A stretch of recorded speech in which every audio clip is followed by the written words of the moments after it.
Yadadri Bhadradri thermal ప్రాజెక్టులతో పాటు ఛత్తీస్గఢ్తో చేసుకున్న డిస్కంల ఒప్పందాలపై విచారణ చేయిస్తామన్నారు సీఎం రేవంత్ రెడ్డి. ఇప్పటికే జ్యుడిషియల్ ఎంక్వైరీకి ప్రభుత్వం ఆదేశించిందని అన్నారు సీఎం రేవంత్. అసలు జ్యుడిషియల్ ఎంక్వైరీ అంటే ఏమిటి, ఎలా ఉంటుందన్న దానిపై మరిన్ని వివరాలు బ్యూరో చీఫ్ సత్యం అందిస్తారు. ఓవర్ టు సత్యం.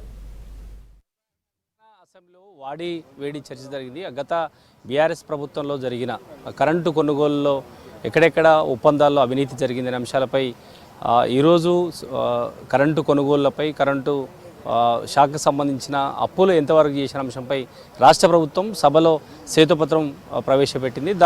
ఆ అంశంపై చర్చలో బీఆర్ఎస్ పార్టీ నుంచి మాజీ మంత్రి విద్యుత్ శాఖ మాజీ మంత్రి జగదీశ్వర్ రెడ్డి చర్చలో పాల్గొన్నారు. అయితే ఈ చర్చ జరుగుతున్న సందర్భంగా బీఆర్ఎస్ పార్టీ ప్రభుత్వం గతంలో ఏం చేసింది, ఎక్కడెక్కడ ప్రాజెక్టులు చేసింది అనే అంశంపై భద్రాద్రి, యాదాద్రి, అదేవిధంగా ఛత్తీస్గఢ్ నుంచి కొనుగోలు చేసిన కరెంటు కొనుగోలులో అవినీతి జరిగిందనే అంశాన్ని పదే పదే కాంగ్రెస్ పార్టీ తెర మీద తీసుకొచ్చే ప్రయత్నం చేసింది. అయితే బీఆర్ఎస్ పార్టీ నుంచి సభలో ఈ విద్యుత్ కొనుగోళ్లపై మాట్లాడిన సూర్యాపేట ఎమ్మెల్యే జగదీశ్వర్ రెడ్డి ప్రస్తావిస్తూ ఈ అంశాలపై అంటే భద్రాద్రి అదేవిధంగా యాదాద్రి ఈ ప్రాజెక్టుల నిర్మాణంతో పాటు ఛత్తీస్గఢ్ నుంచి కొనుగోలు చేసిన విద్యుత్ అంశంలో ఎలాంటి విచారణకైనా తాము సిద్ధమని ఆయన సభలో ప్రస్తావించడంతో ఇక ముఖ్యమంత్రి రేవంత్ రెడ్డి కల్పించుకొని ఆ సమయంలో ఈ మూడు భద్రాద్రి అదేవిధంగా యాదాద్రి అదేవిధంగా ఛత్తీస్గఢ్ విద్యుత్ కొనుగోళ్ల విషయంలో ఈ జ్యుడిషియల్ ఎంక్వైరీకి తాము ఆదేశిస్తున్నామంటూ కూడా అసెంబ్లీ వేదిక నుంచి ముఖ్యమంత్రి రేవంత్ రెడ్డి ఆదేశించారు. అయితే జ్యుడిషియల్ ఎంక్వైరీ ఏ విధంగా జరుగుతుంది అదే అంశంపై ఒకసారి పరిశీలిస్తే ఈ ప్రాజెక్టు ఎప్పుడు ఏ ప్రభుత్వం ఏ సమయంలో ఈ ప్రాజెక్టుకు కాల్ఫర్ చేసింది, అదేవిధంగా ఈ రెండు ప్రాజెక్టులు యాదాద్రి ఏ ఇయర్లో ప్రారంభించింది, అయితే ఇప్పటివరకు ఎంత ప్రారంభించినప్పుడు యాదాద్రి ప్రాజెక్టు సంబంధించి ప్రారంభించినప్పుడు ఒక యూనిట్కు ఎంత ఛార్జ్ అవుతుంది, ఒకవేళ ఈ ప్రాజెక్టు నిర్మాణం చేస్తే దాని ఖరీదు ఎంత అవుతుందనే అంశంపై ఒక ఇచ్చిన ప్రాజెక్టులో ధరను మెన్షన్ చేస్తారు. అయితే ఇప్పటి వరకు ఆ ప్రాజెక్టు ఎంతవరకు పెంచుతూ వచ్చారు, ఈ వ్యయం పెంపుడు అంటే నిర్మాణానికి కావాల్సిన ధర ఎందుకు పెరిగిందనే అంశంపై జ్యుడిషియల్ ఎంక్వైరీ చేస్తారు. అయితే రిటైర్డ్ జడ్జి ద్వారా ఎవరైతే గతంలో న్యాయస్థానానికి జడ్జిగా పనిచేశారో ఆ రిటైర్డ్ జడ్జి ద్వారా జ్యుడిషియల్ ఎంక్వైరీకి రాష్ట్ర ప్రభుత్వం ఆదేశిస్తుంది. దాంట్లో న్యాయ నిపుణులను ఆ కమిటీలో వేస్తారు. ఆ కమిటీ ప్రాజెక్టు ప్రారంభించినప్పటి నుంచి ఎక్కడెక్కడ ప్రాజెక్టు స్టార్ట్ చేసినప్పుడు ప్రభుత్వం అంచనా ఎంత ఉంటుంది, ఒక యూనిట్కి ఎంత కాస్ట్ అవుతుంది, ఆ తర్వాత ఎందుకు దాని వ్యయాన్ని పెంచుతూ వస్తారు, అంచనా వ్యయాన్ని ఎందుకు పెంచారు, ఆ రోజు నిర్మాణ ఖర్చు ఎంత అవుతుంది, ఒకవేళ ఆలస్యం కావడం వల్ల నాడు ప్రభుత్వం అధికారంలో ఉన్నప్పుడు బీఆర్ఎస్ ప్రభుత్వం అయితే ఏదైతే ఉందో ఆ ప్రభుత్వం ఉన్నప్పుడు ఆ శాఖలో ఏ అధికారికి ఆ ప్రాజెక్ట్ నిర్మాణానికి సంబంధించిన కొటేషన్ ఇచ్చారు, ఆ కొటేషన్ చేసినప్పుడు ధర ఎంత ఉంది, ఇప్పుడు ఎంత ఉంది, ఎందుకు ఇప్పటి వరకు పూర్తి కాలేదు, అంటే భద్రాద్రి ప్రాజెక్టు పూర్తి అయ్యింది, ఇప్పటికైతే అది ఆపరేషన్ కొనసాగుతూ ఉంది, కానీ చాలా ఆలస్యం జరిగిందనే అంశాన్ని ముఖ్యమంత్రి రేవంత్ రెడ్డి ఈరోజు సభలో ప్రస్తావించారు. భద్రాద్రి ప్రాజెక్టు నిర్మాణానికి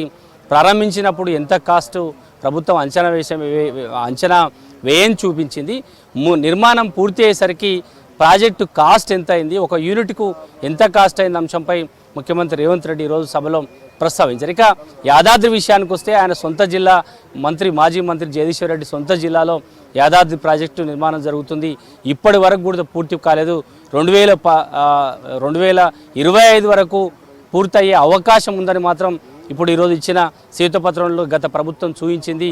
కానీ వ్యయం పెరుగుతూ వస్తుంది, దానివల్ల ప్రభుత్వం నిర్మాణంలో తీసుకొచ్చిన భద్రాద్రి యాదాద్రి నుంచి ఇప్పటి వరకు ఒక్క యూనిట్ కూడా ఇప్పటి వరకు రాష్ట్రానికి వాటి నుంచి రాలేదు. కానీ ప్రాజెక్టు వ్యయం వేల కోట్లలో పెంచుతూ వచ్చారు.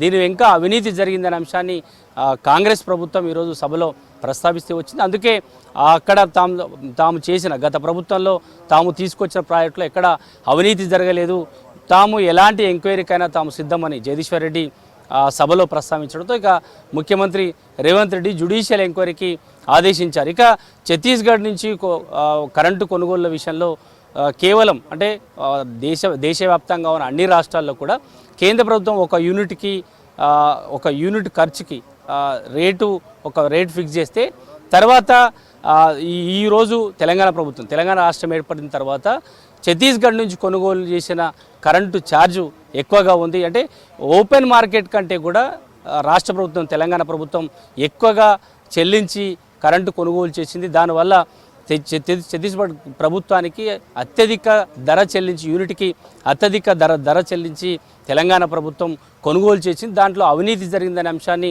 కాంగ్రెస్ పార్టీ నేతలు, కాంగ్రెస్ పార్టీ ఎమ్మెల్యేలు, ఈ ప్రభుత్వానికి సంబంధించిన నేతలంతా కూడా ఆరోపణలు చేశారు. ఇక ఛత్తీస్గఢ్ నుంచి తెలంగాణకు కొనుగోలు చేసిన గత 9 ఏళ్లలో తెలంగాణలో 24 గంటల విద్యుత్ ఇచ్చామని పదే చెప్పిన బీఆర్ఎస్ పార్టీ నేతలు ఎందుకు ఛత్తీస్గఢ్ నుంచి ఎంత కొనుగోలు చేశారు? పక్కనే ఉన్న కర్ణాటక లేదంటే కాంగ్రెస్ పార్టీ అధికారంలో ఉన్న ప్రభుత్వాలు ఎంత కొనుగోలు చేశాయి? తెలంగాణలో ఉన్న ప్రభుత్వం ఎందుకు ఎక్కువ రేటు పెట్టి కరెంటు కొనుగోలు చేసింది?